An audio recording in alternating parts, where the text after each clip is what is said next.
आज यह जो मनुष्य हैं ये क्या करता जा रहा है। मनुष्य कोई ना कोई कर्म करता जाता है। अब यह कर्म क्या है? यह कर्म सकारात्मक भी हो सकता है, नकारात्मक भी हो सकता है। आज के समय में जो मनुष्य कर्म करते हैं उस कर्म के कारण ही मनुष्य के बारे में पता चलता है। कुछ मनुष्य जो हैं वो गलत कर्म करते हैं और कुछ मनुष्य जो है वो सही कर्म करते हैं। ध्यान से अनुभव किया जाए, जब से यह आत्मा इस मनुष्य के शरीर में प्रवेश हो रही है, मनुष्य जो कुछ भी करता है, सोचता है, संकल्प लेता है, यह सब कुछ उसके कर्म ही हैं। और इन कर्मों के कारण ही मनुष्य को जो है शांति और मनुष्य को जो है दुख प्राप्त होता है। अब किस कर्म से मनुष्य को शांति और किस कर्म से मनुष्य को दुख प्राप्त होता है? क्या कारण है कि मनुष्य कभी कभी दुखी हो जाता है और कभी कभी सुखी हो जाता है? ध्यान से अनुभव किया जाए तो कर्म करना तो मनुष्य के हाथ में है। भगवान ने मनुष्य को कर्म करने की शक्ति दी है। इसमें मनुष्य चाहे सही कर्म करे चाहे गलत कर्म करे, भगवान इसमें दखल अंदाजी नहीं देते। उन्होंने बस मनुष्य को विवेक दिया है। उस विवेक का प्रयोग करके मनुष्य को सही और गलत कर्म की परख हो जाती है।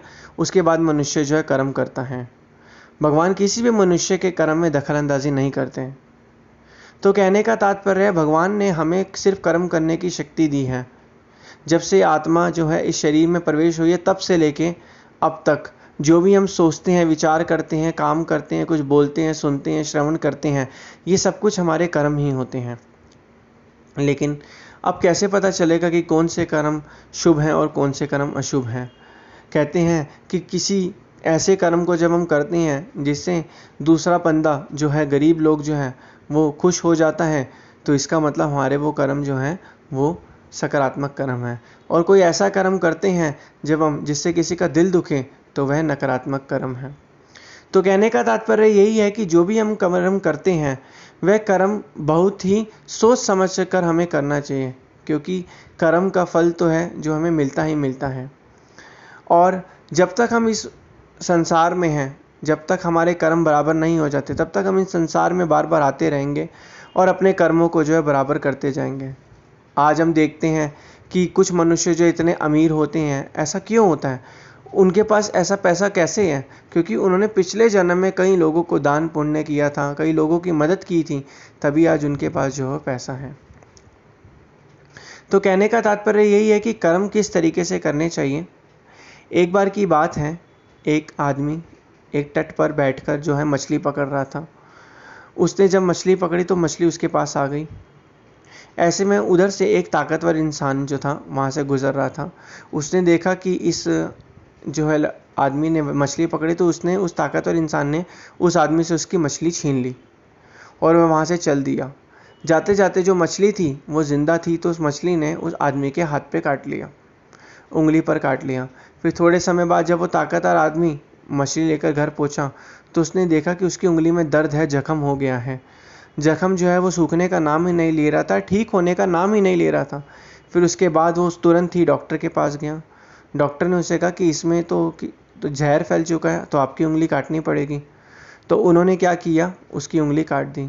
थोड़े समय पश्चात जब उसकी उंगली काट दी तो थोड़े महीनों बाद पता चला कि वो जो इन्फेक्शन था वो एक उंगली से उसका बाकी दूसरी उंगली में भी पहुंच गया। फिर वह डॉक्टर के पास गया। डॉक्टर ने कहा यह घाव जो है ये तो तुम्हारी दूसरी उंगली तक पहुंच गया, तो तुम्हारी दूसरी उंगली भी काटनी पड़ेगी। उसने कहा ठीक है।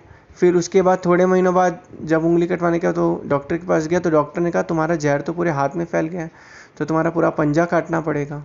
तो उसने कहा ठीक है।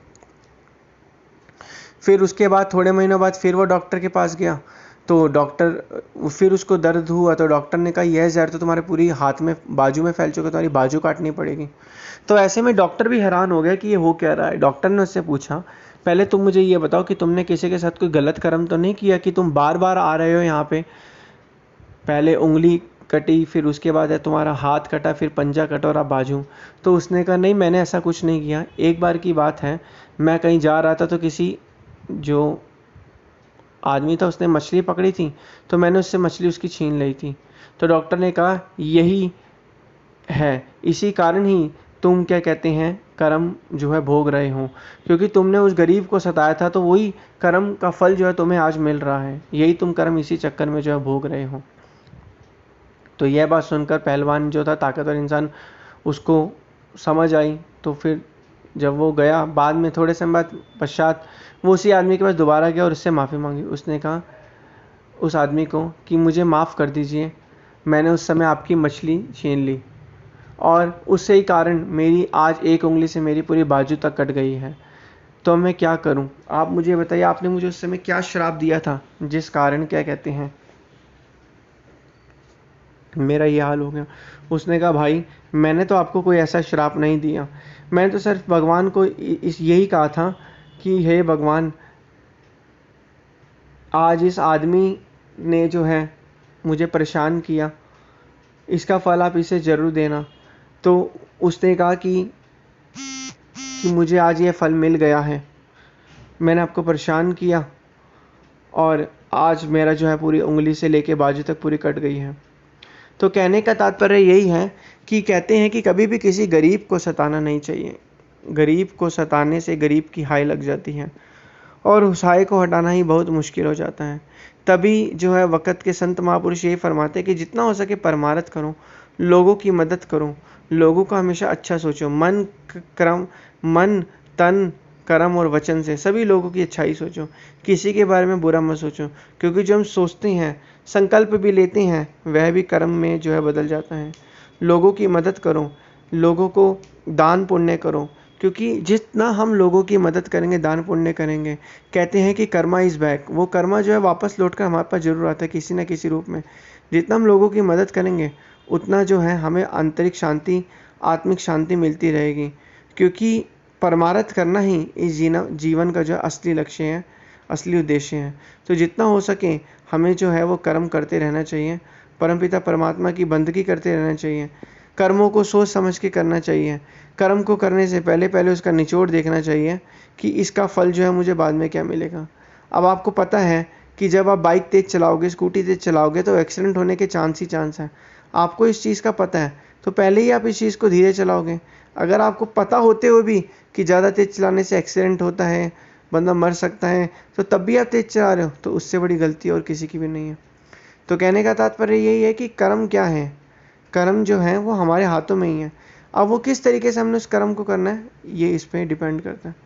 तो हमें क्या करना है, हमें वक़्त के संतों महापुरुषों की चरण शरण में आना है, सभी लोगों के साथ मन कर्म वचन से सही कर्म करना है, और जितना हम सही कर्म करेंगे उतना हमारा ही फ़ायदा है, और जितना हमारा फ़ायदा है उतना वक़्त के महापुरुषों की प्रसन्नता भी हमें प्राप्त होती रहेगी, और हमारा जो मन है वो शांत रहेगा, आनंद में रहेगा, और हमारे कर्म जो है सारे अच्छे बनेंगे।